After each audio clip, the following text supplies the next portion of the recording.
وسطی چین میں فیکٹری میں آتش زدگی، 36 افراد ہلاک، متعدد زخمی۔ واقعہ ہینان صوبے کے اینیانگ شہر کے ایک پلانٹ میں پیش آیا۔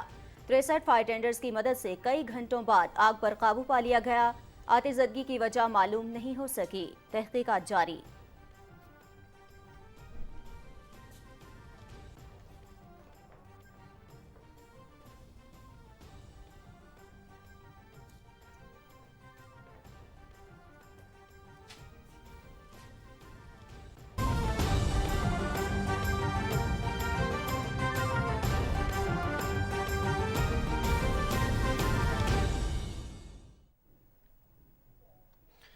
بسم اللہ الرحمن الرحیم، السلام علیکم۔ پاکستان ٹیلی ویژن نیوز کے اسلام آباد اسٹوڈیو سے آپ دیکھ رہے ہیں دن 12 بجے کا خبرنامہ، اور میں ہوں مناظر حسین۔ میں ہوں نازیہ کمل۔ ہیڈ لائنز آپ نے جانی۔ خبرنامے میں سب سے پہلے آپ کو بتائیں، آرمی چیف کی تعیناتی سے متعلق وزیر اعظم کا خط وزارت دفاع کو موصول ہو گیا ہے اور اس بارے میں GHQ کو آگاہ کر دیا گیا ہے۔ امید ہے کہ آرمی چیف کی تعیناتی کا عمل آئندہ چند روز میں مکمل کر لیا جائے گا۔ یہ بات وزیر دفاع خواجہ محمد آصف نے اسپیکر راجہ پرویز اشرف کی زیر صدارت قومی اسمبلی اجلاس کو بتائی۔ وزیر دفاع نے کہا کہ 75 سال میں پہلی بار فوج نے باقاعدہ اعلان کیا کہ وہ نیوٹرل رہ کر صرف اپنا آئینی کردار ادا کرے گی، تاہم عمران خان نے اپنے ذاتی مفادات کے لیے آرمی چیف کی تعیناتی کے مسئلے پر قوم کو ہیجان میں مبتلا کیا۔ میڈیا میں جو ایک بے چینی، وہ خود بھی بے چین ہوئے ہیں میڈیا والے، اور ساتھ ساری قوم کو بھی بے چین کر رہے ہیں۔ تو میری اس فلور سے استدعا ہے میڈیا کو کہ یہ پروسیس جو سٹارٹ ہو چکا ہے اس کی سینکٹیٹی جو ہے برقرار رکھیں۔ میں یہاں پہ کیٹاگوریکلی جو ہیجان ہے اس کو سبسائڈ کرنے کے لیے کہوں گا، منسٹری آف دفاع کو وزیر اعظم کا خط موصول ہوا اور وہ خط جو ہے کمیونیکیٹ GHQ کو ہو گیا ہے۔ انشاءاللہ تعالیٰ 1-2 روز یا 3 روز میں یہ سارے کا سارا مرحلہ جو ہے وہ تکمیل کے اس پہ پہنچ جائے گا اور یہ جو ہیجان جو ہے یہ سبسائڈ کر جائے گا۔ خواجہ محمد آصف نے کہا کہ عمران خان اپنے سیاسی مفادات کے لیے غیر آئینی ہتھ کنڈے استعمال کر رہے ہیں۔ واضح کرتا ہوں کہ اب ملک میں صرف قانون اور آئین کی بالادستی کا ایک ہی پیج ہوگا۔ مجھ سے پوچھا گیا کہ کیا آپ اور پنڈی ایک پیج پہ ہیں، تو میں نے ان کو جواب دیا پیج صرف آئین اور قانون کا ہے اور کوئی پیج نہیں ہے۔ عمران خان کی طرح یہ مفادات کا پیج کوئی نہیں ہے، مفادات کا پیج نہیں ہے، یہاں پہ صرف آئین اور قانون کا پیج ہے اور ہم اس پیج پہ ایک ہیں۔ تمام اداروں کو اس پیج پہ ایک ہونا پڑے گا۔ جس طرح یہ امید کی جا رہی ہے کہ وزیر اعظم جو ہے وہ کولیشن گورنمنٹ کا ہے، پریزیڈنٹ جو ہے وہ PTI کا ہے، یہ سمری بھیجے گا، وہ سمری پہ بیٹھ جائیں گے۔ ملک کا سوچیں، پاکستان کی افواج کے سربراہ کی تعیناتی ہے، جو برملا کہہ رہے ہیں، اناؤنس کر رہے ہیں کہ ہم نے اپنے آپ کو نیوٹرل کر لیا ہے۔ لیٹس سپورٹ دیم، ان کو یہ اپرچونٹی دیں، ہم سیاستدان یہ اپرچونٹی دیں کہ وہ اپنے اس پلیج کو، اپنے اس وعدے کو پورا کر سکیں۔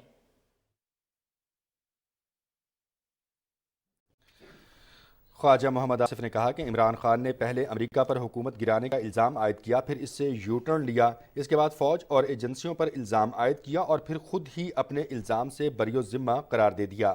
خواجہ محمد آصف نے کہا کہ ہم تسلیم کرتے ہیں کہ 75 سال میں قوم نے جن توقعات سے سیاستدانوں کو پارلیمنٹ میں بھجوایا وہ توقعات پوری نہ ہو سکیں۔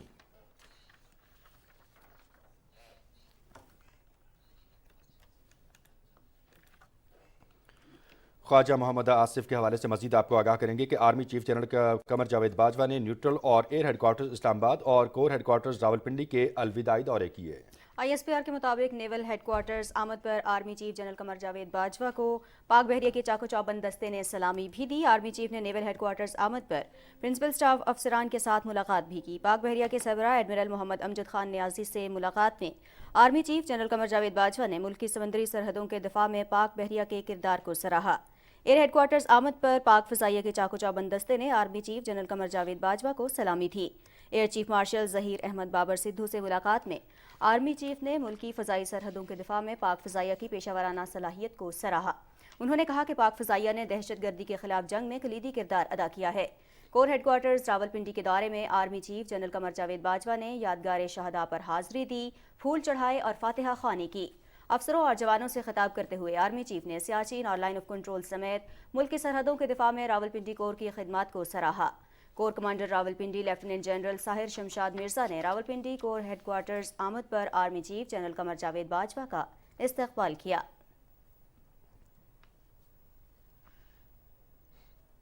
جمعیت علماء اسلام فے کے سربراہ مولانا فضل الرحمان کہتے ہیں کہ آرمی چیف کی تقرری معمول کا عمل ہے۔ عمران خان اپنے مذموم مقاصد کے لیے اداروں کو نشانہ بنا رہے ہیں۔ ان کا کہنا تھا کہ فیصلے کسی کی مرضی سے نہیں، آئین کے مطابق ہوں گے۔ تفصیل سے آگاہ کر رہے ہیں یاسر حسین۔ سکھر میں میڈیا سے گفتگو کرتے ہوئے پی ڈی ایم کے سربراہ مولانا فضل الرحمان نے کہا کہ عمران خان نے سیاست میں گالم گلوچ کا کلچر متعارف کرایا۔ لانگ مارچ کے ذریعے ملکی قیادت پر دباؤ ڈالنے کی کوشش کی جا رہی ہے۔ اہم تقرری جس کا آئینی حق ہے وہی کریں گے۔ لانگ مارچ کرتے ہیں اور یہ کہ ہم اپنی مرضی کا آرمی چیف لائیں گے، اور اپنی مرضی کے آرمی چیف لانے کے لیے آپ ہماری دفاعی قیادت کو بھی بلیک میل کر رہے ہیں، ہماری سیاسی قیادت کو بھی بلیک میل کر رہے ہیں۔ کل اگر میں کہوں کہ میری مرضی کا آرمی چیف ہوگا، پیپلز پارٹی کہے کہ میری مرضی کا آرمی چیف ہوگا، تو ہمارے دفاعی نظام کا کیا بنے گا آخر جی؟ اس حوالے سے جو بھی ہو آئین کے مطابق ہو، میرٹ پر ہو، جس کو اختیار ہے وہی کریں۔ جے یو آئی فے کے سربراہ نے کہا کہ عمران خان نے ملکی سیاست اور اداروں کو نقصان پہنچایا ہے، لیکن ہمیں اداروں پر مکمل اعتماد ہے۔ مولانا فضل الرحمان کا کہنا تھا کہ ملکی معیشت میں استحکام کی جانب پیشرفت کا عمل جاری ہے۔ جن کا پچھلا ریکارڈ فساد کا ہے، گھیراؤ جلاؤ کا ہے، وہاں اسلام آباد کے امن کو تباہ کرنے کا ہے، تو ظاہر ہے پھر حکومت کی ذمہ داری ہوتی ہے کہ وہ شہریوں کو امن فراہم۔ آپ کا پیسہ جو ہے ایک جگہ ٹھہر نہیں رہا تھا، اور جہاں تک کہ 245 250 کے قریب ڈالر کے مقابلے میں آ گیا تھا جی، اب وہ واپس آ گیا ہے، اب 220 سے 25 کے درمیان اٹکا ہوا ہے۔ قیمتیں جو ہیں پیٹرولیم کی وہ مستحکم ہیں، یعنی بڑھ نہیں رہی ہیں۔ جو پیسے ریزرو میں وہ چھوڑ کے گئے تھے اس سے کئی گنا اس وقت اضافہ ہو گیا ہے اس کے اندر، تو ایک بہتر صورت کی طرف ہم جا رہے ہیں۔ سربراہ پی ڈی ایم مولانا فضل الرحمان نے کہا کہ عوامی رابطہ مہم کے سلسلے میں ملک کے تمام علاقوں کا دورہ کریں گے۔ آئندہ عام انتخابات میں ساتھ مل کر الیکشن لڑنے کے سوال پر انہوں نے کہا کہ تمام سیاسی پارٹیوں کا یہ جمہوری حق ہے کہ وہ اپنے منشور کے مطابق الیکشن لڑیں۔ یاسر حسین، پاکستان ٹیلی ویژن نیوز۔ وزیر خزانہ اسحاق ڈار کی نیب ریفرنس میں بریت کی درخواست پر محفوظ فیصلہ آج سنایا جائے گا۔ گزشتہ روز احتساب عدالت نے فیصلہ محفوظ کیا تھا۔ بریت کی درخواستوں پر سماعت جج محمد بشیر نے کی۔ توشہ خانہ ریفرنس میں عمران خان کے خلاف ڈسٹرکٹ اینڈ سیشن کورٹ اسلام آباد میں آج سے ٹرائل کا آغاز ہو رہا ہے۔ ایڈیشنل سیشن جج ظفر اقبال سماعت کریں گے۔ فوجداری کارروائی کے لیے الیکشن کمیشن کی طرف سے معاملہ ٹرائل کورٹ بھجوایا گیا۔ ریفرنس میں الیکشن ایکٹ کے سیکشن 137، 170 اور 167 کے تحت ٹرائل کورٹ سے شکایت منظور کر کے عمران خان کو سزا دینے کی استدعا کی گئی ہے۔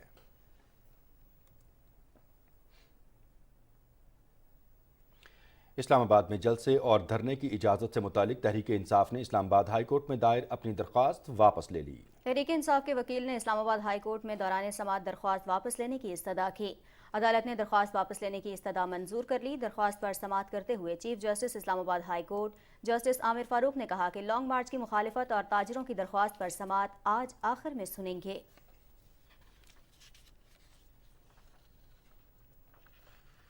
الیکشن کمیشن نے عمران خان کے خلاف توہین عدالت سے متعلق معاملے کی سماعت 13 دسمبر تک ملتوی کر دی۔ ممبر سندھ نثار درانی کی سربراہی میں 4 رکنی بینچ نے کیس کی سماعت کی۔ دوران سماعت پی ٹی آئی نے عمران خان کی حاضری سے استثناء کی درخواست جمع کرائی۔ پی ٹی آئی کے وکیل نے موقف اپنایا کہ وزیر آباد واقعے کے بعد عمران خان زخمی ہیں، ڈاکٹرز نے انہیں سفر کرنے سے منع کیا ہے، اس لیے ان کی حاضری سے استثناء کی درخواست منظور کی جائے۔ کیس کی مزید سماعت 13 دسمبر کو ہوگی۔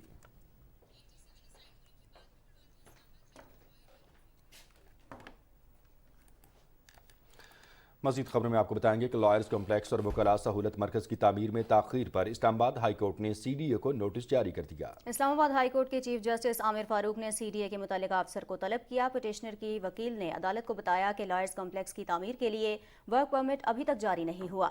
عدالت چیئرمین سی ڈی اے کو ذاتی حیثیت میں طلب کرے۔ چیف جسٹس نے کہا کہ سی ڈی اے متعلقہ افسر کو ذاتی حیثیت میں طلب کیا ہے، ضرورت پڑی تو چیئرمین کو بھی طلب کر لیں گے۔ درخواست میں موقف اختیار کیا گیا ہے کہ جوڈیشل کمپلیکس اور لائرز کمپلیکس کا سنگ بنیاد ایک ہی دن رکھا گیا۔ جوڈیشل کمپلیکس کی تعمیر مکمل ہو چکی، لیکن فیسیلیٹیشن سینٹر پر کام کا آغاز نہیں کیا گیا۔ کنسٹرکشن ایریا خالی ہونے کے باوجود C D A work order جاری نہیں کر رہا۔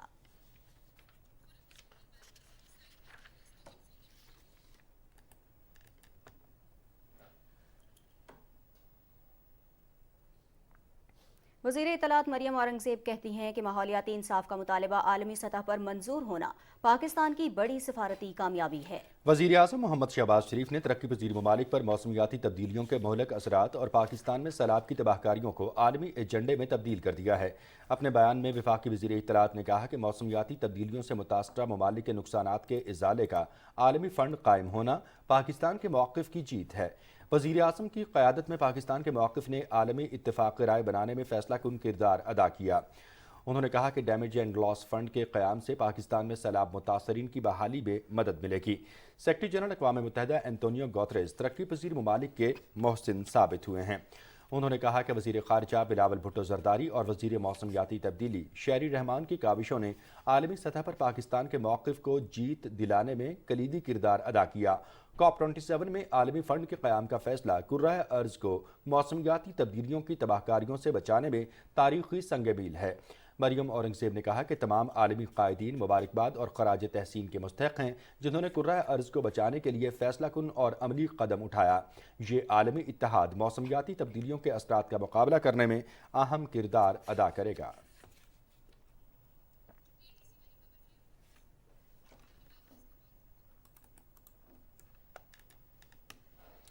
انسداد دہشت گردی عدالت اسلام آباد میں کار سرکار میں مداخلت اور احتجاج کے خلاف مقدمے کی سماعت ہوئی۔ عدالت نے پی ٹی آئی رہنما عامر کیانی کی ضمانت کی درخواست پر فیصلہ محفوظ کر لیا۔ عامر کیانی کے وکیل علی بخاری کی جانب سے دلائل میں کہا گیا کہ ان کے موکل پر مقدمہ سیاسی بنیادوں پر درج کیا گیا تھا۔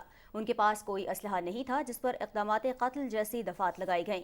پروسیکیوٹر راجہ نوید نے درخواست ضمانت کی مخالفت کی، جبکہ تفتیشی افسر نے بتایا کہ تاحال عامر کیانی اور فیصل جاوید شامل تفتیش نہیں ہوئے۔ عدالت نے ملزمان کو شامل تفتیش کرنے کی ہدایت کرتے ہوئے دلائل مکمل ہونے پر فیصلہ محفوظ کر لیا۔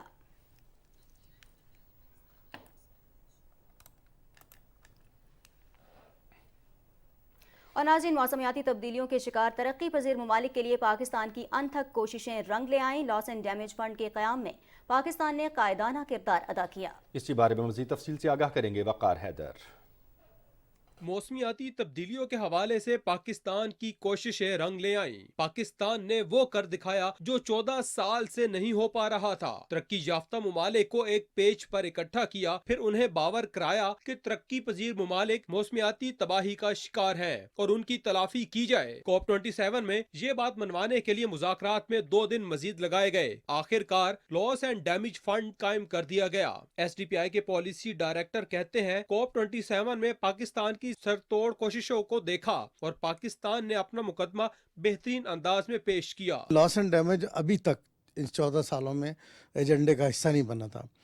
وہ پاکستان نے جو ایفرٹ کی، یو این کے سیکرٹری جنرل ادھر آئے، ان کو بتایا پاکستان اس وقت فلڈ کے بعد کیا صورتحال ہے۔ پاکستان G77 کا چیئرمین بھی ہے اور وہاں پہ بھی ڈپلومیٹک لیول پہ وزیر خارجہ نے، پرائم منسٹر نے خود بہت سارے جو جتنے کی لیڈر آئے ہوئے تھے ان سے ملاقات کی، ان کو کہا کہ ہمیں یہ فنڈ قائم کرنا چاہیے، اور پھر پاکستان کی ایفرٹ سے ہی پہلی دفعہ ایجنڈا کمیٹی میں پاکستان کو ڈالا گیا اور بالآخر لاس اینڈ ڈیمیج اس بحث کا حصہ بنا جو پہلے ایجنڈے کا حصہ نہیں تھا کبھی۔ پاکستان نے G77 کے چیئرمین ہونے کے ناطے بھی اہم کردار ادا کیا اور دیگر ممالک کو بتایا کہ یہ موسمیاتی تبدیلی کے اثرات پاکستان تک محدود نہیں رہیں گے۔ فنڈ تو قائم ہو گیا ہے، لیکن ترقی یافتہ ممالک کو چاہیے کہ اس پر جلد از جلد عمل درآمد کر کے موسمیاتی تبدیلی کے شکار ممالک کے نقصانات کی تلافی کریں۔ وقار Haider, Pakistan television news, اسلام آباد۔